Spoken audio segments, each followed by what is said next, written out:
Hey, what's up, everybody? Welcome to the Real Estate University podcast. I am here with Hoss, the listing boss, as I'm going to call him from here on out. We got Mr. Hoss Pratt on today and has agreed to jump by and just share some golden nuggets of value as it pertains to your listings. Hoss, man, thanks so much for jumping on.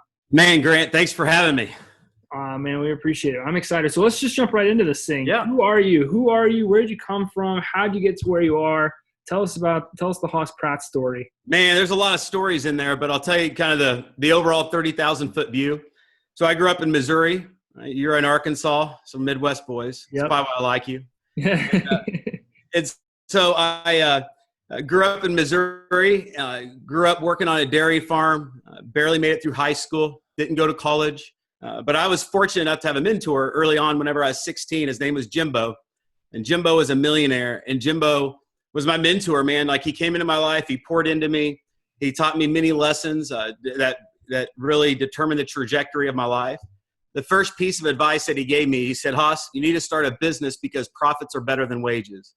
And so I go, well, what do I do? And he said, but you'll figure it out. So I started Pratt Lawns. And whenever I was 16, 17 at the time, and I started Pratt Lawns by in the winter, cold calling the white pages of the phone book, calling, just saying, hey, this is Hoss Pratt with Pratt Lawns, calling to give you an estimate on your lawn care this spring. So I did that for a winter, built a 100 lawn list my first year, and built Pratt Lawns from nothing. And I did that for years. I hired my best friends. I was making six figures in high school because Jimbo, was guiding me. And then he gave me my next piece of advice. He says, now it's time to sell it and move. And I said, well, where do I go? What do I do? And he says, you need to go to Texas. And I said, why Texas? He said, you belong there. And I was like, okay. He said, you can make $100,000 a year here, or you can make $1 million a year there. And he had my attention. So he took me on my first airplane ride. We flew to Dallas. We drove around that weekend. It was in August. It was super hot.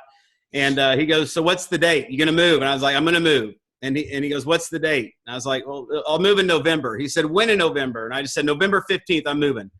So November 15th, Grant, I loaded up my truck, drove southbound 35 to Dallas, a place where I didn't know a single soul, walked away from a successful business just to come here to make something of myself at a young age. And Jimbo told me to get into real estate. And so I became a real estate agent in my early 20s in Dallas, a place I didn't know anybody. And I failed miserably. I lost my life savings in 6 months. I didn't take a single listing, no buyers, no sellers. Like, brutal, of course. Farm boy from Missouri going to Texas, and then, you're in your early 20s, you're getting into real estate. how's that going to work out? Right? It's the odds. And so I was about to have to move back to Missouri at this time because I was failing so bad at real estate. And I hired a coach and a marketing coach where I learned everything I was doing wrong. And I realized that I wasn't in the real estate business. I was in the marketing business. And I discovered niches in real estate that I could target. And so I started going after FSBOs in my market because they want to sell. And my first day going after them, I listed my first home. 30 days later, I had 30 listings. My first year in the business, I did $8 million, all of which came from my second part of my 6 months. Wow. So it changed like that. And just like that, like broke 6 months to rookie of the year 6 months. And that never stopped, man. I built that business for 5 years. I never worked a buyer. I only listed homes. That's all I did every day, just going on listing appointments. That's awesome. And so that's how I got into real estate. That's kind of where I ended up. And, and how I got into coaching was people wanted to know what I do and how I was doing it. So I started doing seminars locally, coaching people, helping them, giving them my exact systems of how I did it. And so that grew into, I ended up building a coaching company. And for the last 10 years, that's what I've been doing, is helping other people get to the next level, helping equip them with the models that they need to get to the next level. That's awesome. Well, let's dive into that just a little bit. You say, now that's primarily what we do is you teach people how you did it. So how did you do it? How do you go from 6 months of broke to 6 months of just top performer in your agency, 30, going from no listings to 30 listings in 30 days, walk us through some of that. How did that all happen? So I remember whenever I was driving around and I was looking for FSBOs, because I didn't know anything, and I didn't know there were services out there. So I was driving around looking for FSBOs. A guy in my office says, "Is that your F-350 diesel truck out there?" I'm like, "Yeah." He goes, "Man, you're driving around looking for FSBOs in that thing?" I'm like, "Yeah." He goes, "What does that cost you?" I was like, "A lot of money." And he said, he told me about a service, and the service that provided the leads of FSBOs on a daily basis. And so I subscribed to, back then it was Warnox, now it's Land Voice. Subscribed to the service, started calling the FSBOs, and that's how I did it. I found the list, but here's the answer to that question is I found a niche that aligned with what I wanted, a niche that aligned with my skill sets, a niche that I could grow my skill sets. And so whenever I narrowed my focus from everybody and everything down to FSBOs, I crushed it. Mm-hmm. And I did that. I crushed the FSBO market for months and months. And then once that system was going, and then I went into the expired niche, and I built the system and expired. So I have these two systems that are consistently bringing in listings all the time. Mm-hmm. That for me was those two niches changed my life. I think one thing that I tell people all the time is that the person that works with everyone works with no one. That's something that you got to remember. It's a golden rule of marketing. It's the first thing that anybody can sit down and learn, and that's who you're going to do business with. That's right. When you say you kind of discovered niches, and it sounds like FSBOs kind of went in that direction, was there something about FSBOs that you liked? Was there something how did you grow to define what that niche was? Was it because that's where you got your first deal and that's where you were going, or was there something about it you liked? Or here's what I like. I like to have – I'm a farm boy, so it wasn't ever for lack of effort. I've always been willing to do whatever it takes, the work. So for me, it was before I identified a niche and I was just trying to serve everybody. I was scatterbrained. I wasn't focused on lead generation. I didn't really know how to generate leads at the time. And so I love niches that 100% of the niche wants to sell. And so in real estate, if an agent wants more listings, to me, it's like a sin not to go after FSBOs and expires, because they're the lowest hanging fruit and the fastest ways to put signs in the ground.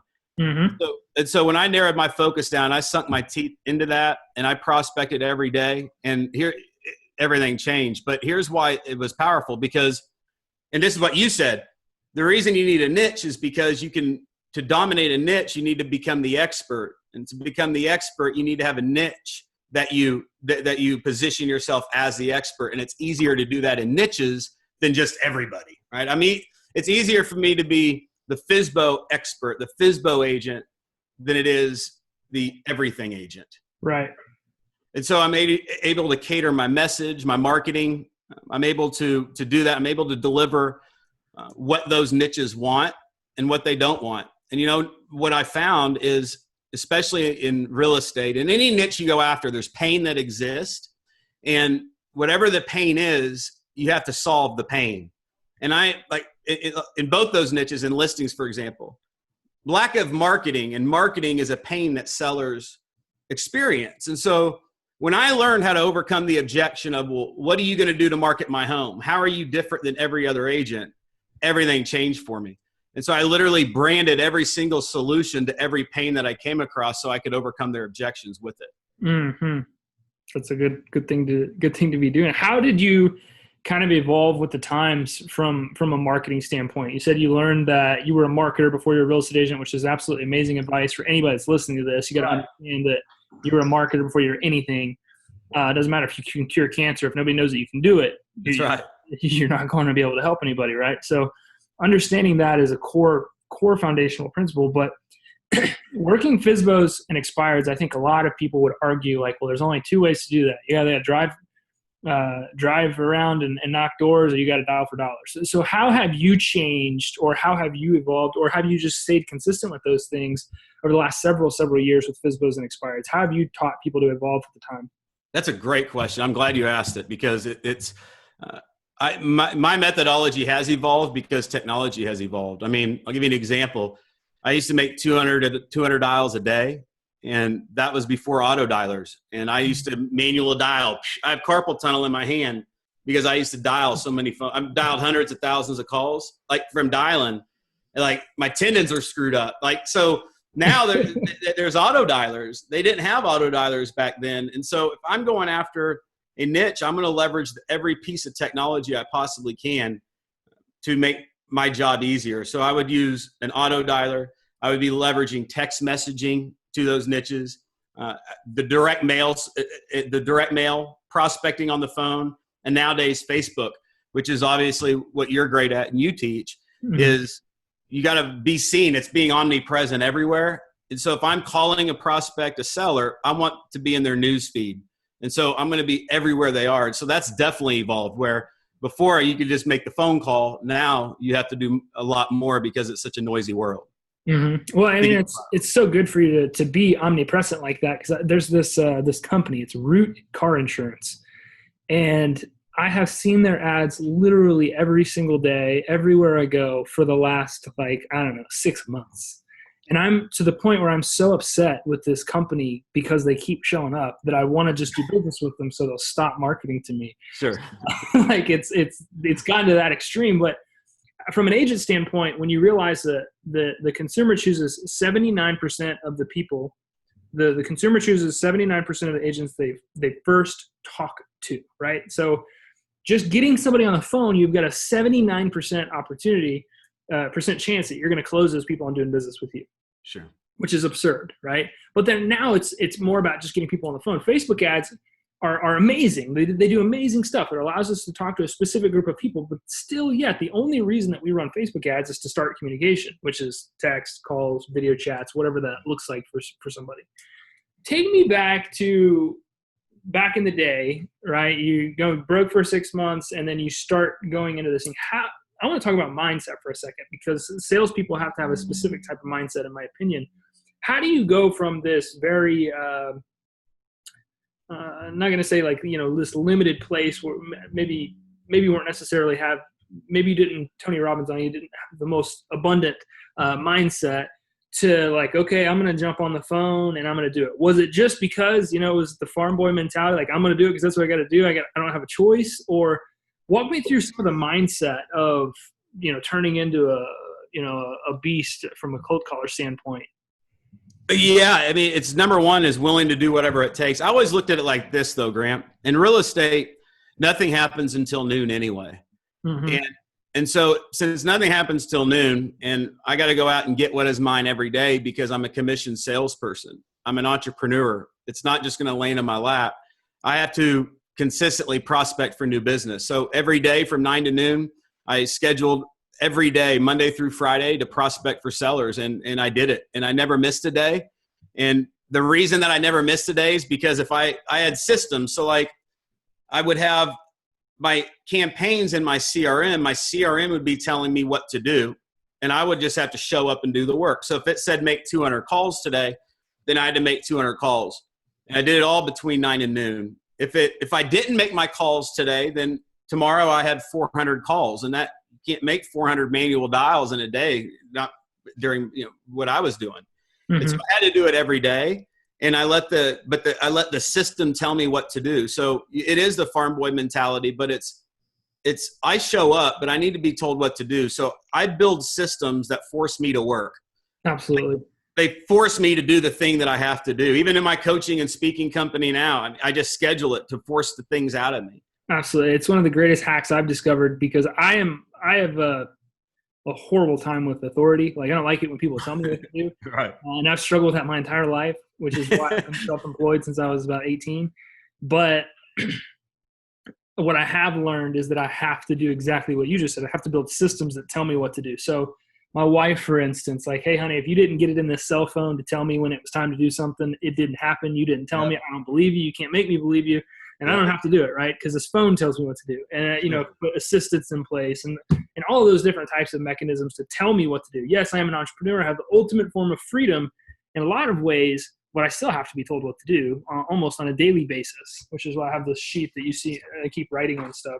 This is my to-do list that I've got every single day. There is a task, daily task, a weekly task, a miscellaneous task, all these different subtasks, yada, yada, yada.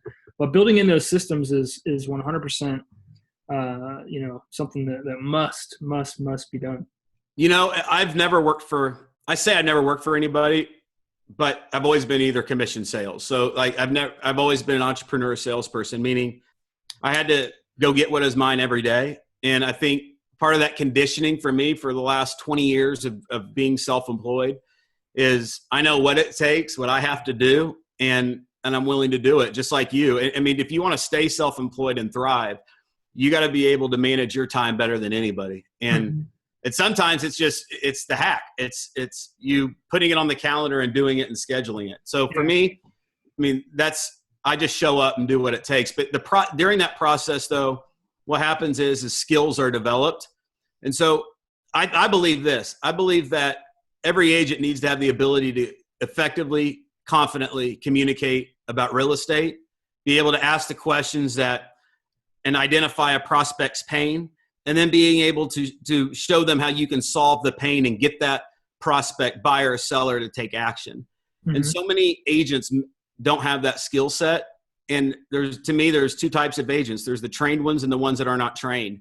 And so that's got to happen. The training has to happen. And for me, I was willing to do the work to get the training. And it benefited me. Today, I'm able to help other people learn what I learned from the trenches. Absolutely. Why do you think that is, though? You say we talk about, not having the skills to pay the bills, basically, and some of it seems to be self-induced. Why do you think that agents don't make it? Do you think it's a mindset? Do you think it's a lack of desire, lack of priorities? Like, what have you seen in the last couple of decades here working? Why do you think that some guys like you make it and some that maybe had the same path as you or similar path, got started at the same time, probably are doing something completely and totally different? Like, what do you think changes? What do you think it takes? Yeah, it's a good question. I think about it all the time. Well, what makes me me, and what makes you you, and what makes other people them? All I can say is I don't ever remember a day in my life that I did not know I was going to be a smashing success. And I never had an inkling of a doubt. I've known it since my earliest memories. I always knew that I was destined to go out there and do big things. And I've always had that thought and that belief. And during that process, I had to show up and do the work to develop the skills. And so it wasn't ever about doing the work. To me, it was just about, that was the stepping stone that I had to step on to get to the next level of where I'm going to be. I mean, I've had to grow, Grant, from who I am today, from where I came from. I've had to have amazing coaching, amazing mentors, tons of self-work, working on me, figuring out myself, what holds me back. And just, I think that's always been in me. I bet it's probably always been in you too. Absolutely. Since same thing, right? Have you since I was like 3 or 4, I knew like it was it. Like I was going to be something. I didn't know what that something was. When I grew up, I wanted to be a professional baseball player. Did you? I met with mentors and people that talked to me like, why do you think you wanted to be a professional baseball player? Because you're not playing baseball now. So, you could still pull something from back in the day. Why do you think that desire existed? And I took a hard line look at it, and I said, you know what? I guess I always wanted to be a guy that had a baseball in my hand and a pen in my other, signing something for a little kid, right? And from that, I brought up the meaning. Like, I always wanted my name to mean something. I always wanted my signature to be worth something to somebody. And now I can do that in a completely different capacity. And I still get to lead. I still get to inspire. Still get to motivate. Still get to help change people's lives, just like you do every single day. But taking it back to like what I wanted to be as a kid, like I just wanted my name to mean something. And so for me, I guess I probably can agree, can relate to you there. I always knew, like, even when I was 23 going through bankruptcy, Chapter 7, walking into the courtroom, doing all that stuff. Hey, get it behind you, man. I knew that wasn't it. Like, I knew that wasn't where the game ended. It wasn't the last pitch, right? I knew that I still had value. And thank goodness that I consistently believed in myself. But I think that there's so many people you can look at in the industry right now that don't. Like, I guess didn't get a listing this week. It's probably time for me to hang it up. Or, my Facebook ad didn't work and it's been 2 months and I probably should go do something else, or so on and so forth. So I definitely think that there's a mindset that's got to take place. You got to believe in yourself. It's your beliefs for sure. So it's your beliefs. And we all need to question what our beliefs are. I mean, I know for me, I had to change my beliefs at every level. Absolutely. and I am completely open-minded. But I'll tell you another thing that I'm willing to do, Grant, is I'm willing to walk away from it all. I'm willing to lose it all. I don't hang on to anything that I've accomplished or that I've achieved. I'm willing to walk away from something now to work on something bigger. Just like I was willing to walk away from my lawn business when I was making six figures. I don't care. Why? Because I'm destined, and I've always thought that. And so it allows me to continue to move and take action in spite of being comfortable. And there's been many opportunities in my life that I could have chose comfort and slowed down. But, you know, I have a saying I tell myself that the weeds will overtake the garden, and don't let the weeds overtake the garden. Yeah, that's a good one. I like that. Don't sit too long. Sometimes you got to let go of good to get to great, and you got to let go of great to get to phenomenal. That's absolutely the fact. That's it, man. Like, I walked away from my real estate business. I sold my real estate business because I had a passion for helping people. The market crashed. I sold it right before it crashed, but I had an opportunity at the time. I either had to go get back into real estate, which is what I knew, what I was comfortable with, or I had to burn the boats. And if I wanted to go, and I told myself, I want to travel the country and be a speaker. I want to travel the country and do seminars. And I was like 26 or 7 at this time. And so I hit the road, and I was gone 200 days a year on the road doing events. And I walked away from everything. Why? Because of this new level that I'm going to. And this new level requires me to be able to be able to speak, to be able to help people, coach people. And so for me, it's all been doing the work. I mean, I've got over 5,500 hours of coaching agents and entrepreneurs one-on-one. Yeah. Like, I've been on the phone for over a decade, multiple times a week with people helping solve their problems. That's awesome. Well, let's talk about that, man. How can you help solve people's problems now? Like, what if somebody wanted to say, man, I gotta look this Hoss guy up. What's the best way that they could do that? How's the best way you feel like you could impact somebody right here today? So the first thing is Listing Boss, my book. I would get my book, Listing Boss. If you don't know me, you've never heard of me, this would be the ground floor where to start. It's a great book. You can get it on Amazon, or you can go to listingbossbook.com and get it. And in it, there's 12 modules that I take you through on how to build the ultimate real estate business. And here's the thing that, for me, I see the most opportunity for agents in is it's building the digital machine of real estate. And I get into that in the book, but it's how I can help the agent the most, which is build a digital machine in your real estate business. Because of technology, because of Facebook, because of where we are, we're able to build digital assets that pay us in our sleep. I remember Jimbo, my mentor, you say, Hoss, you're not making money till you're making money in your sleep. And so for me, here's what that looks like. As an agent, and this is my advice, become the expert. To become the expert, you need to be able to create content, present content, and repurpose content. And as an agent in today's world, it's important that you are the expert, because the value proposition in real estate has changed. I mean, the MLS used to be in a 3-ring binder. Where remember? I mean, it's before we were born, dude. So I know we don't remember. Well, I mean, I remember back in the day. Right? Back in the day, like I do seminars and people raise their hand. They're like, I remember that. It's always like the 80-year-old lady, you know. That was the value proposition back in the day of real estate, and so that's where this whole thing started. We were the ones with the data. Well, now the value proposition's changed. The data is no longer the value proposition. The agent that competes with that as a data as a value proposition will lose. The key to success in the new era is you got to, the differentiator is you are the expert, and you are the undisputed expert.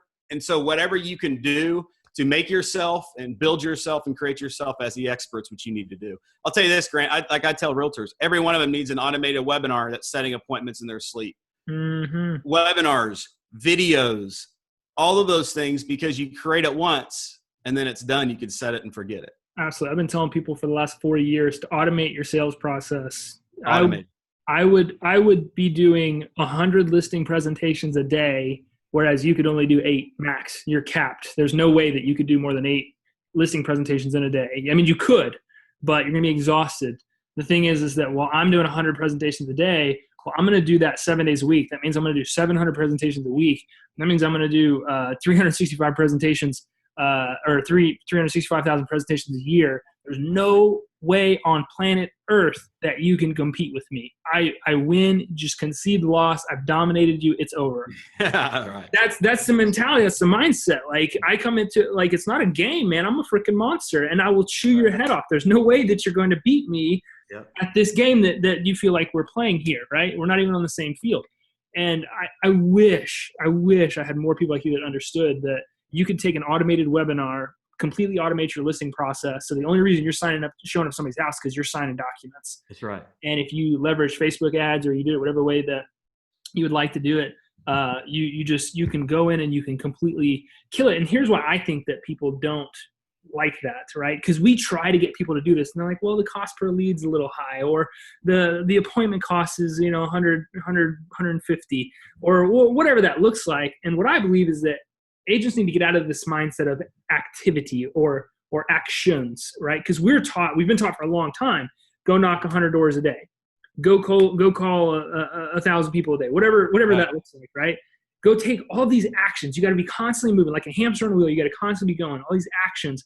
When if you'd realize that systems will completely, totally change your life and remove the need for all those actions, you could take more massive action towards that big goal, towards that big why, towards that big thing that it is that you're wanting to do.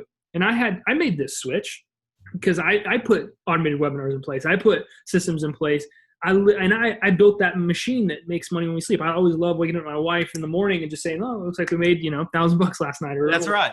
Or yeah, made 10 grand yesterday, or something like that. Not to be arrogant, but I've got a system that works nonstop, and that's something that agents need. And if you would get out of this whole, I need all these actions to be taking place, and release the guilt, right? I think entrepreneurial guilt's a really funny thing, but stop trying to take all these actions. An automated webinar, automate your buyer's presentation, automate your seller's presentation. You would be blown away at how much more business that you could do than anybody else, because nobody else can communicate as fast as you, as far as you, as frequent as you. I tell people this, Grant, if I was going on listing appointments today, and I don't because I coach and teach other people to do it, I wouldn't even be leaving my office. I would be meeting all my sellers. It'd be a 2-step presentation. It would be some sort of automated presentation leading into a meeting just like we're having here. Mm-hmm. And I would have a 20-minute strategy session with the seller, and then I would do my thing with this. And then the next step is to send the person to go get the paperwork signed. And I think I'm with you on this. I've been teaching this for 5 years with exactly what I'm talking about. Mm-hmm. Very few agents understand it. They don't get it. And if you're listening, if you get it, you're one of the few. Because there's absolute freedom in executing what we're talking about. Absolutely. It's like a I think one of the greatest ways to get business is through referral, right? Because it's a hot lead, smoking hot lead. Somebody else has said it's amazing, or that your service is amazing. Somebody's calling you and they're ready to do business. That's the kind of like what you and I are talking about. It's not necessarily a referral, but it's probably the next best thing, because you do nothing but let your system work, and it spits out a new appointment every day, every other day. And then when you get to where you have enough capital, enough marketing capital, we teach people to look at things from a cost of acquisition standpoint. And we have clients that sell houses every $60 they spend, every $20, every $100, every $119, every $600, whatever that number is. We'll realize that you've got a machine at this point. Every $119 you spend, you're going to sell a property. So how many houses do you want to sell? I'm going to spend $1,000 a day because I want to sell 3 properties a day. You start getting these leads that just come to you, and they're ready, they're hot. Your marketing has done all the work. And if you could understand what Hoss and I are trying to say to you right here, get a system like this in place if you want true freedom. And I want you guys to stop what you're doing. And Hoss, where could they go to get a copy of your book? I want you guys to get the book. Yes. So you can go to listingbossbook.com. Listingbossbook.com. You can get it. Pay shipping and handling, $7.95.